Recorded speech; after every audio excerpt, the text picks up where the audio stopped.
everyone, I'm Dr. Shelby Miller, and today I want to talk about the academic hiring process, especially at the university level. If you're on the job market for positions like lecturer, adjunct, or assistant professor, this video is for you. I'm going to share some best practices, some tips, and some common mistakes to avoid. I've served on search committees for most of my 20 years in higher education, and my most recent experience really highlighted the errors applicants often make. When I was in my doctoral program at East Texas A&M University, we got really strong mentorship on entering the job market. So how to craft cover letters, build a CV, and present ourselves professionally. But I'm realizing maybe not everyone gets that guidance, and it kind of shows during the application process. So in this video, I'm focusing on the first stage of the hiring process. When you apply to a university position, your application usually moves through multiple stages. And so here we're talking about the very first one, which is the committee reviewing your submitted documents. And that usually means your CV, your cover letter, and any supplemental materials you provided. And at this stage, the committee isn't talking to you yet, right? We're just looking at what you've sent in. And so from there, if you pass this initial stage, you might move on to like phone or video interviews.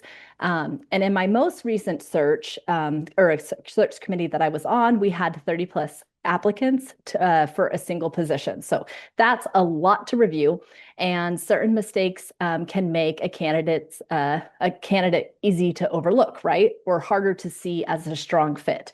So my goal here is to help you present yourself clearly and professionally so you stand out for the right reasons.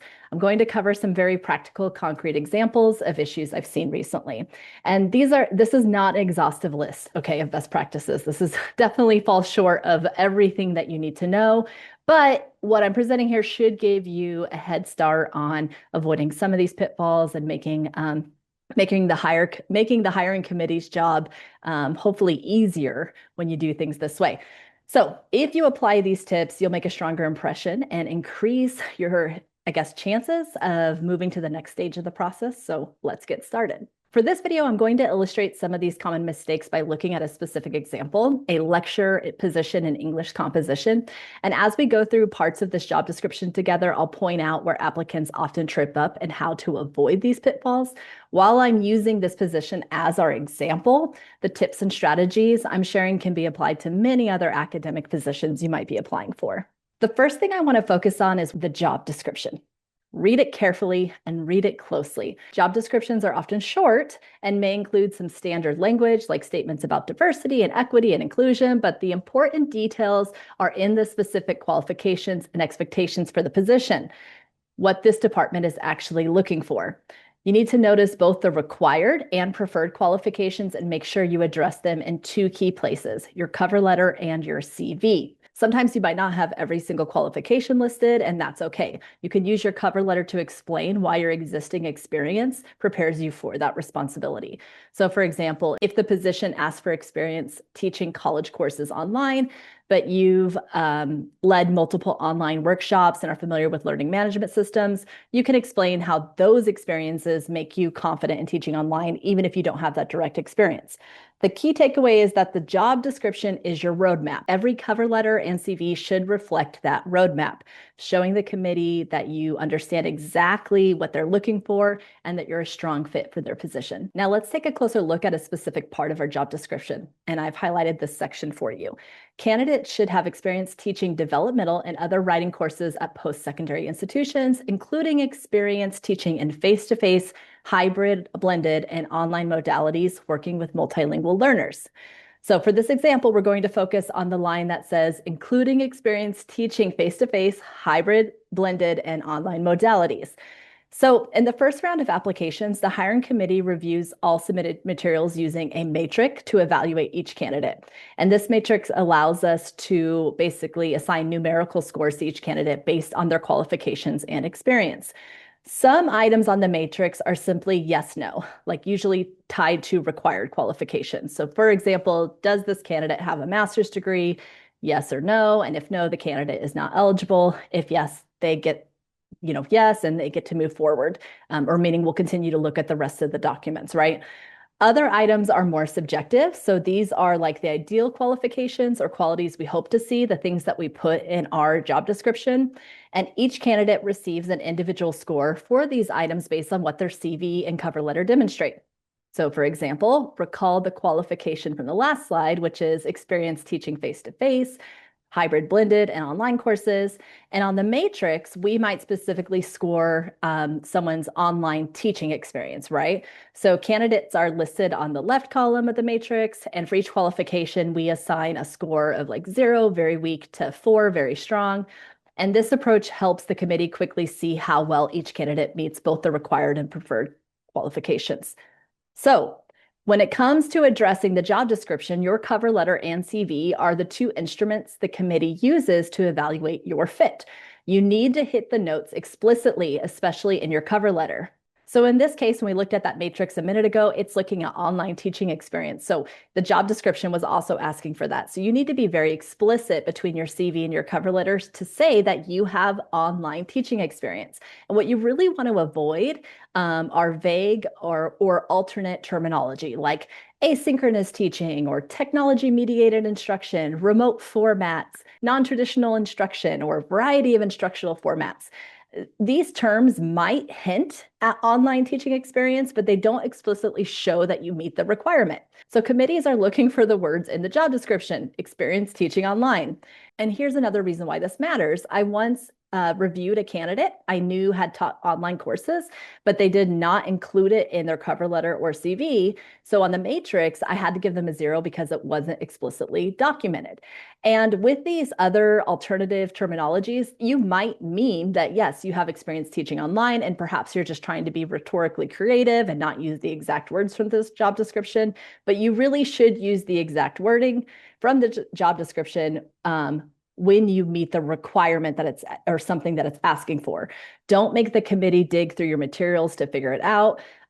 Doing so saves them time and also clearly communicates your experience, which can make your application stand out, but it also enables me, the reviewer, to give you full points for that, right? Because when you say you have asynchronous teaching experience, I don't know that could mean a couple different things. I can come up with a couple different things that might mean. That might not mean you've actually taught a full course online before.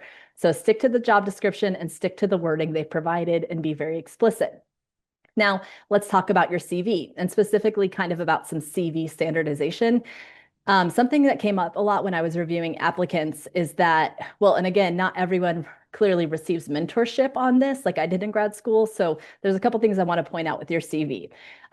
If you're not familiar with what a CV is versus a resume, the idea is similar, but they're distinct in a couple ways. One being that a resume is often very short, often one page, and just highlighting specific things that you would when you apply to a very specific job, right? And highlighting specific aspects of your work experience that relate to that job. A CV, on the other hand, basically is much longer, much more detailed, and includes like your full academic and professional history, and it's really the standard in higher education. So we're mostly talking about CVs, obviously, in this video, but some of the notions might apply to resumes as well. But one key question I want to raise to you, especially when it comes to your CV, though I think this point also applies to resumes, the question is, where does your education go? So you list your bachelor's, master's degree, your PhD, even if the PhD is in progress, where should that be listed? Well, the answer is at the top of your CV.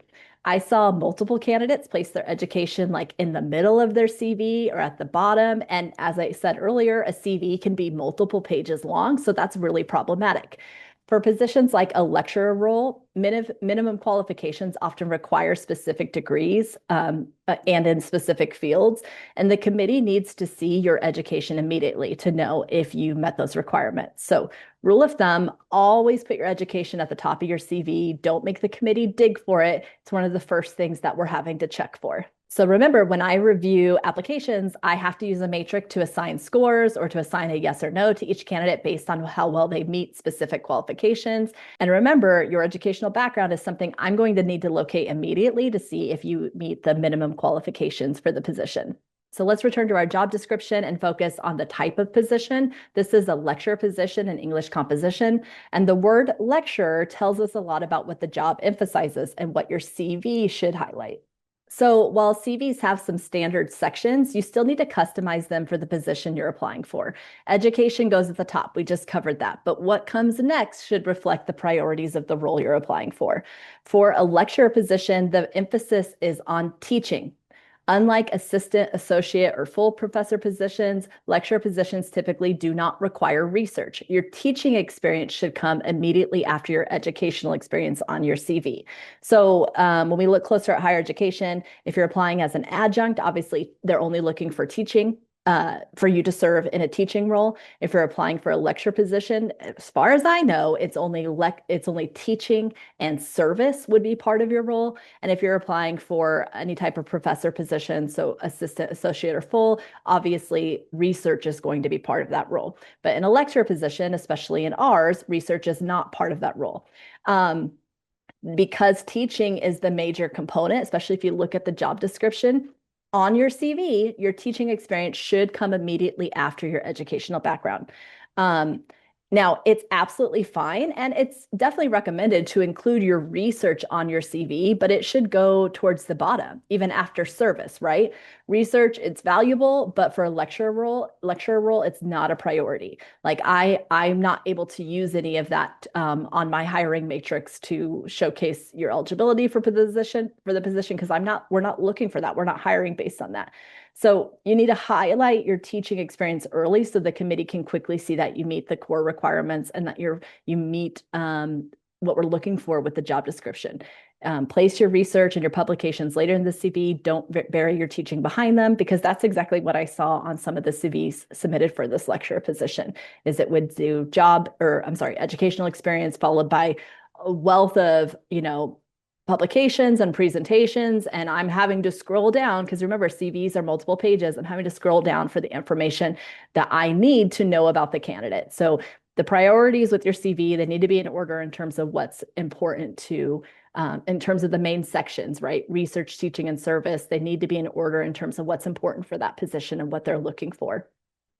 Now let's zoom in on the teaching section of your CV when we have that section right after education, right? So a common format I saw kind of looked like this. They would give like the university name, followed by like the dates they were employed, followed by like teacher of record, and then they would list the duties that they had in that position. Um, and here's the issue I had with this. Now, I already know what a teacher of record does. Listing generic duties doesn't tell me what I need to know. I already know a teacher of record does the syllabus, holds class, grades things, has assignments. Like I know what you've done as my teacher of record. Here's what I need to actually see on your CV. So just to be clear, this is what someone would put on their CV and there would be no additional information, right? And there's a problem with that because what I really want to see is I want to see the position title. If teacher of record is the title you were hired under, fine. But if it's not, you need to put adjunct or lecturer or graduate teaching assistant, whatever the title of your position was, is what the title needs to be on your CV. I also want to see the courses you taught, like the course codes and the names. So English 1301, Composition 1, right? I want to know how many times you've taught each of those courses. So list each term that you've taught each course. And maybe perhaps this might be a good chance to highlight modality. So whether the course was face-to-face or hybrid or online. So one major problem I found is that some applicants said in their cover letter, oh, yeah, I've taught English composition and writing courses, but then I would go to their CV and none of that information would exist there. I could see teaching experience, but nothing told me anything about the courses they were teaching. So your CV needs to confirm the claims in your cover letter. So again, when you're talking about your teaching experience on your CV, focus on the subject, number of times taught, and teaching modality. Obviously, I want to know employer and length of time there, but you don't need to include the description of duties because it's assumed that if you have taught a college level course, the description of duties is assumed in known knowledge. So to wrap up our discussion on CV standardization, there are two more things I want you to avoid. Is one, do not include a photo of yourself on your CV.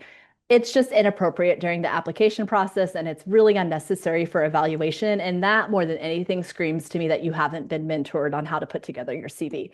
Another thing I want to suggest, though this is probably a Dr. Miller opinion and not necessarily universal, is that Some applicants would put like a short bio at the top of their CV. Um, and in my opinion, that does not go there. Your CV is like an itemized list of experiences. It's not a narrative by any means. You would put something like your bio on the cover letter. Um, I already see who you are from your application materials, right? So the CV should focus on your qualifications and experience. The cover letter kind of goes into the description of your background. Again, this might be a Dr. Miller preference. It's not like I gave someone less points because of it. I just kind of thought it doesn't look like what a modern day academic CV looks like to me. So take it or leave it. Okay. Definitely don't put pictures though. I think that is a big no-no. So let's again look at this lecturer position in English Comp. And we want to we notice here how it's highlighting that candidates should have experience teaching developmental and other writing courses at post-secondary institutions. So that's already telling you we have a lecture line. It's an English composition, and we want you to have experience teaching courses in that field. So the job description is emphasizing that you should have experience teaching developmental and other writing courses at the post-secondary level. And I emphasize post-secondary level for something I'm going to get to in a second. When crafting your cover letter and your CV, keep your audience in mind. So search committees are usually made up of mostly internal members, so faculty from the department that's hiring that position, but they often include at least one external member from another program. And this external member might not be familiar with the specific courses or course codes at your previous institution, right? They might be familiar with ours at our university, but maybe not yours at your other university. For example, what's called English 100, English 1301, and English 1302 at our university might be called something else at another university, like FYC 101 and FYC 102. So what you want to do, your first tip, is do the research on the courses at the university you're applying to. Look at what the names of those courses are at your university you're applying to. They might not mention it in the job description, but you need to go to that university's webpage and research which courses actually are going to be in this position's, purview. Next, map your prior experience to the new institution's courses. So for instance, if you taught FYC 101 and 102 at your previous university, and that's going to be clear from your CV, right? You need to note in your cover letter that these are the equivalent to English 1301 and 1302 at the hiring institution, right? So be explicit about the course equivalencies, and that's going to help both the internal and external search committee members understand your experience and ensure that your teaching qualifications are clear. Continuing the idea of thinking about your audience, let's consider the candidates coming from secondary education, such as those teaching in like 9th through 12th grade English. I saw an applicant list something like, I taught dual credit English at, XYZ high school. And at first glance, this is largely misinterpreted by committee members, especially an external committee member who might not recognize that dual credit courses are college level courses. So remember, the job description asks for experience teaching developmental or writing courses at post-secondary institutions. So simply saying that you taught high school dual credit does not clearly communicate that you met this requirement. Here's how you might clarify that. Include the college or university providing the credit when you talk about dual credit. So you would say, I taught dual credit English through Harris Junior College at XYZ High School, right? So because if you're teaching a dual credit course, then that college credit is being awarded by some university or college. Okay, so you are obviously, I know from having taught dual credit that you're employed by the high school, but you're also employed by the institution offering the college credit. So use your cover letter to clarify and contextualize your experience, especially when coming from K through 12 or non-standard teaching backgrounds. Make it obvious that your experience matches the college level expectations. And I bring up this example because I know historically I was on a search committee at one time where a candidate, this is stage one, right, had listed in their cover letter that they had taught dual credit English for X amount of years. So I knew that that meant that they taught high school students, but they taught them college courses. Anyways, when we were looking at putting together our matrix from every search committee member, right? We bring those matrices together and we tally up the score. I saw that somebody on the committee had actually given that person a 0 for college teaching experience. Come to find out later that that person didn't understand what the dual credit experience meant, which was college teaching, right? So you need to give your committee members a hand by helping them see some of those connections because most people will get it, right? But um, don't risk the oversight on anybody's end. But make sure you're clearly mapping your experience to the job description and to the things the committee member needs to see and understand about you and your background. Finally, let's talk about something simple but important, how you name your application files. So when you submit application materials through a university's online portal, like your cover letter, your CV, your references, the file name that you've given it is exactly what the committee will see. So what you want to do is give your file names like a clear descriptive name, which helps me identify the file when I'm going through your documents, right? So maybe you want to name it cover letter, or maybe you want to name it Miller cover letter, and Miller's my last name. What you don't want to do is name it Untitled 2 or Miller Doc 1 or any other variant, because on my end, at least where I'm at my university, all the files appear together in a window. And to do my due diligence, right? Filling out the matrix, I'm hopping back and forth between that cover letter and that CV, making sure I didn't overlook anything. So and the way it works, I've got to reopen a couple documents. And when your files are named something arbitrary, like, Untitled 2, it makes it super annoying. Basically doesn't make you lose points, but it helps me help you and really spend time working with your documents in the way I need to, rather than trying to figure out which one was which. If you keep it like professionally organized and help me focus on finding your qualifications, not guessing which file is which. So, all right, that wraps up our discussion. I didn't cover everything, just some of the patterns I've seen repeatedly over the last couple of hiring cycles. My hope is that this helps you avoid being maybe overlooked for positions where you might actually be a strong candidate. In hiring committees, they're going to do their due diligence. They're going to review your materials carefully. But by being mindful of how you present your experience and highlight the right qualifications and organize your documents, you can make sure you stand out in the way that matters, right? So ultimately, these small steps are going to help us see your experience clearly and allow you to shine as the candidate you are. Let me know if you have any questions in the comments. I'm happy to help you guys out.